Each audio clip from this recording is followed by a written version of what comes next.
Most Democrats do think that Trump has an age problem, but this dispels the narrative I think we see on the left that people just don't see it, right? You look at Reddit, it's all about how Trump is falling asleep at his meetings. The real problem is just that he's in this bubble and he's not really addressing the needs of America. And that's like kind of because he's an old billionaire surrounded by billionaires with a party that loves billionaires. Yeah, just moments ago, I saw that the Democrats actually knocked down Al Green, who we saw in the hallways of Congress not looking too well, knocked down their impeachment of President Trump. Nearly 24 Democrats joining the House GOP to quash it. So promising sign that not all the Marxist Dems are completely bad. Most of them are. Well, they're smart enough to know it doesn't help them now. Yeah, exactly. Yeah, exactly, for sure. What you're going to see is Republicans joining with Democrats to impeach Donald Trump. We've already seen. They're going to come up with some fake hoax. Already, John, think about what we're looking at now. We're looking at the Republican Senate Armed Services Committee, the Republican Senate Oversight Committee. Aren't they convening an investigation into Pete Hegseth for freaking blowing up narco-terrorists when they haven't investigated Epstein, they haven't investigated January 6th, they haven't investigated the laptop from hell, they haven't investigated Act Blue. I could go on for 10 minutes and just list the things they haven't investigated. And you know what? I didn't talk to you about this, John. With Donald Trump having a negative 12 approval rating, you know what's got like a plus 25, I think it is? Let me look. Let me find exactly what approval rating this is. By the way, while you're talking about investigations, Rand Paul's been one crying. I've been going after him every night. Where's his investigation of Anthony Fauci? He's been telling us anybody. Yeah, Fauci. Oh, he's fine. Trump's getting vaccines, John. It's all fine, man. All these Republicans are supported by pharma. They're not going to go after. You know, we have pharma literally saying that they killed children in part of their vaccine. You know, it blows my mind. You've got guys, and I go after them every night, like Rand Paul and Thomas Massey, who are just abhorrent. They're up in arms that Donald Trump is killing terrorists. That yesterday, when they took that Venezuelan tanker, I was crying, laughing, because you had Chuck Schumer who came out and said, I'm going into that meeting and I'm demanding from Pete Hegseth that he tell me what the hell is going on. And then Schumer comes storming out like 10 minutes later. He wouldn't tell me what's going on. And you've got guys like Rand Paul and Thomas Massey who support that crap. And you're like, this is the Republican Party. Yeah. There's no unity whatsoever. So when in a poll where Donald Trump was negative 12, blowing up narco boats is plus 18. Wow. So literally wasting narco terrorists is significantly more popular than Trump. So like, what the hell are we even doing? The young people are like, of course we should be blowing these people up. 64%.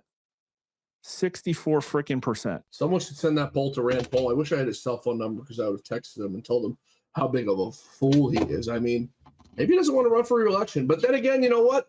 He'll probably get the support from President Trump because he supports Lindsey Graham and among other people. So, I mean, he probably would support him at this point. It's pretty crazy. Some of the other numbers you've got, Mark, which I thought was alarming. You did a fitness poll on President Trump. Is he fit for office now? It's not as bad as Joe Biden's, but you look at Joe Biden and what he was, and the guy was a total vegetable. What's your percentages on people who say Trump is not fit mentally and physically fit for office? So this one is an important one, in my opinion, because it shows that we are out for the American people and not for any certain party. And so we have a question, like, in your opinion, is Donald Trump, how confident are you that Donald Trump is physically and mentally up to the job of president? And Donald Trump was +8. He was 49% people are confident to only 41% not. And that's a complete reversal of where Joe Biden was. I think Biden was 48% confident to like 53% not confident. And so that's an important one to notice. And this was actually the same poll where Trump was negative 13 on understanding like the problems I face every day. And so it's not necessarily an aspect of age. And I think this is important because it does dispel the narrative. Most Democrats do think that Trump has an age problem, but this dispels the narrative I think we see on the left that people just don't see it, right? You look at Reddit, it's all about how Trump is falling asleep at his meetings. The real problem is just that he's in this bubble and he's not really addressing the needs of America. And that's like kind of because he's an old billionaire surrounded by billionaires with a party that loves billionaires. Yeah, I don't think for a second he's falling asleep. I mean, it's so stupid. You saw him whatever 2 weeks ago. There's no mental acuity change. He's sharp as a tack, and everyone says it. The only people who say it are the same people who told us for 4 years that Joe Biden was healthy and the guy wasn't pants. I mean, like, give me a break. It's so absurd. The guy looks down at a piece of paper like I'm looking at right now. It looks like my eyes are closed, and it's so stupid that this is what we're dealing with. This is what we're up against. It's sad. Before we wrap, I want to get, because you did some polling on Ukraine today, which I thought was interesting. And this is today from, by the way, the Gateway Pundit. I give them a shout out every single day. They do such a good job. Joe and Jim Hoff, two terrific gentlemen. Congress votes to hand over another $800 million for the Ukraine war, but so far refuses to vote for the $2,000 Trump tariff rebate checks for working Americans. Now, I don't agree with either of them. I don't think we should be giving out rebate checks for Americans. I don't think that we should be giving 1 red cent to Ukraine. So I'm sort of against Trump, I guess, on both of these. We need to pay down our debt. $2.3 trillion added to the balance sheet since President Trump took office. The Fed is doing buybacks. I mean, the whole thing is just so, in my opinion, really upside down right now. Not as good as I think it could be. What are the people saying about Ukraine? Well, quick on the tariffs. The tariffs were super popular. The checks 62 to 29, so 2 to 1. But then we ask, well, actually, though, what if the government just used it to pay down debt?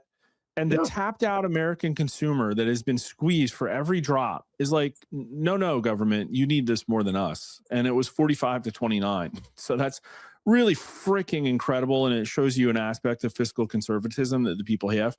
But as far as Ukraine and Russia go, this has been a tough one because the anti-Russia gaslighting has really gone deep. And I don't have a side here, but I'm just clear-eyed about the fact that the West kind of instigated this, you know what I mean? And it could have been averted because the Russian troops were on the border for like a month. Biden didn't do anything, and NATO wants a war. And they've said they want a war, and they're trying to get us involved in a war, and that's not good. So people think that it's a stalemate. Nobody thinks either Russia or Ukraine is winning. But we finally asked recently, well, what about support? Have we supported enough? Should we keep supporting? Has America done enough to help Ukraine in its war against Russia?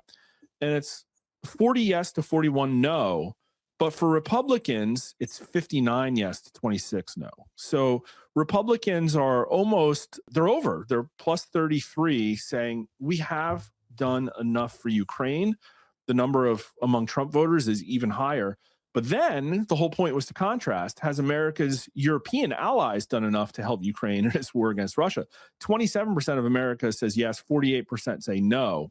So people mostly think that Europe isn't pulling its weight, and Republicans, it's 31 to 51. So there's this aspect now of the State Department like leaning into this like anti-NATO, defend the West, like kind of thing that they've been doing. I think it's going to be really popular, and I think they need more leadership on it. We're going into the field now with more NATO questions, but this isn't like what's important to acknowledge that this doesn't mean that people have turned a corner on Ukraine versus Russia. They still hate Russia for what it did, because then we also ask, which is closer to your opinion, Ukraine shouldn't accept the deal unless Russia's gone out of there.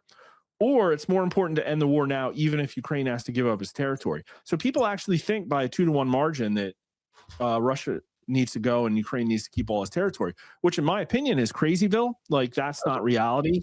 No. So I don't know where it's going to go, but personally, I think it's just time to cut these deadbeats off.